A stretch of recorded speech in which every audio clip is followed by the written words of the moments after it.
Kalau tadi Miss Lola berbincang dengan Rene, a student from University of Santo Tomas, Manila, Philippines. Now I have Enthel. Enthel, would you please introduce yourself first? Hello, my name is Enthel. I'm a fourth year student from the University of Santo Tomas, Manila, Philippines. What major, Enthel? I'm taking Bachelor of Secondary Education, major in science. Okay, great. Enthel, just like the questions referred to Rene. So how do you think you learn your English? Is it just as same as Rene, or do you have another experience? Oh, it's just the same because it's in the Philippine education that we really learn English as a subject. But I think for me it's kind of like family thing because my mom loves English. Oh, so usually you should talk in like English at home. And sometimes I'd get really annoyed because when she speaks, sounds really But that's how I speak also. I just like don't. I'm not used to it. But so at home we try to speak English, and then right now my younger siblings, they do speak English and can barely understand their own language. So at home I really have to like all the time. I could practice my English there so bad. That's really But good. I think that's the one that made me really confident in speaking English. Like it's different when you write English. It's like easier because people cannot like they wouldn't hear you. They would just read it. But when they hear you, you really have to practice to be confident that you're really good at English. So which one do you think easier? Which one do you think is easier? Writing in English or speaking in English nowadays? Because you said that you've got a better self-confidence when you are talking in English. That's a hard question. But I think you should be able to know how to write before you get to know how to speak. Like clearly and confidently. Because usually if you know different languages, like my first language is Filipino or Tagalog, and then I also know English. So usually my brain would just register in Filipino. So the tendency is I speak English and Tagalog all together. But because here in Indonesia, I know that they wouldn't understand. If I speak Tagalog, they'd be like, huh? What is she saying? So my mind kind of like it registers in English. Okay. So, but I think just for now, I choose speaking because if you write in English, it would be more technical. Like people could see if it's grammatically, there's a grammatical error. So I think for now, it's more of talking because in conversations you don't think about the grammar errors, right? You enjoy the conversation, and I think speaking. Okay. What did your teacher do to encourage the students to learn English better at school? Did your teacher always speak in English or what? Well, speaking in English for teachers is really common in the Philippines. Well, we have this like stereotype that if you're bad at English, tendency that people would mock you, especially if you're a teacher and you're not good at English. Well, that's a bad side. But I think what encouraged us, it's common to have a reading and comprehension activity for English. So they really give this activity like the monkey and the rabbit. Like it's a story and then you have to answer a short question. So that really helps because I love hearing stories and reading stories. So that's number one. We also have, I still remember, like movies.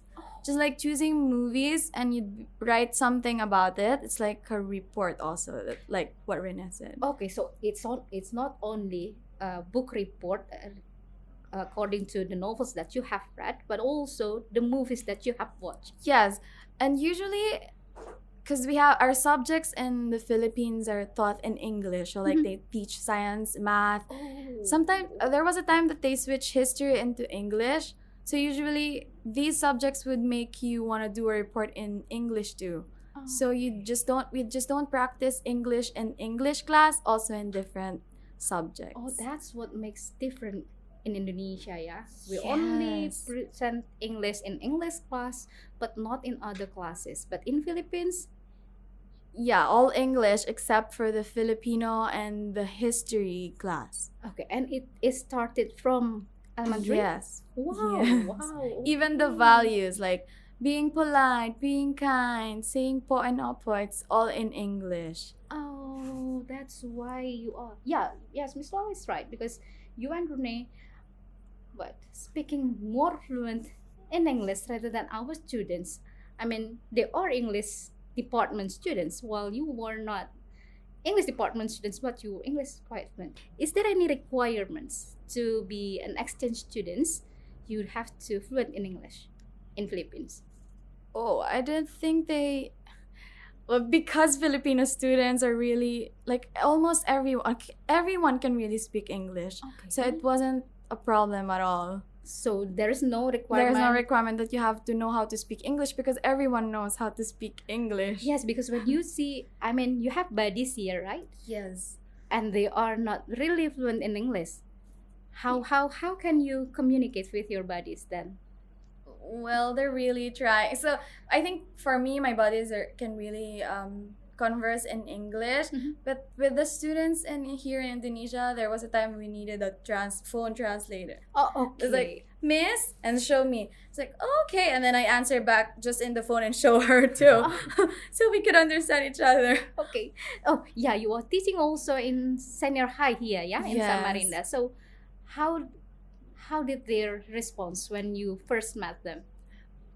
That's hard. So at first, when I was just observing, they're really trying to talk to me. Mhm. But what's funny is that they don't try in English. They learn Filipino. Oh, okay. They said, magandang umaga, miss.